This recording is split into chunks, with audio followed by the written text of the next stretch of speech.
Banuri town کے ایک مفتی تھے. رات ہم کمرے میں بیٹھے رہے, ساری رات مدینہ کی باتیں کرتے رہے, ساری رات گزر گئے. تہجد کی اذان ہوئی اور پھر ہم فجر پڑھنے کے لیے مسجد نبوی شریف میں گئے. تو مجھ سے کہنے لگے ٹھہرے ٹھہرے میں ذرا کپڑے بدل لوں.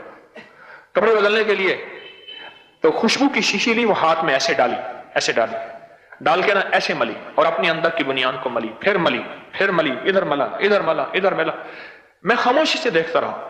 ساری شیشی انہوں نے اٹھا کے اپنے اندر ملی اور پھر قمیص پہنی اور اوپر چادر اوڑھی اور ہم چل پڑے. میں نے کہا کیوں کیا؟ کہنے لگے جان جان کے سوال کرتے ہیں, پتہ نہیں آپ کو. چلو میں نے کہا جان کے کرتا ہوں, کچھ مل جائے گا آپ کی باتوں سے, آپ نے کیوں کیا؟ کہنے لگے میں نے اس لیے کیا کہ جب بھی میں خوشبو لگاتا ہوں دو چیزیں مجھے نقد ملتی ہیں, دو چیزیں نقد ملتی ہیں.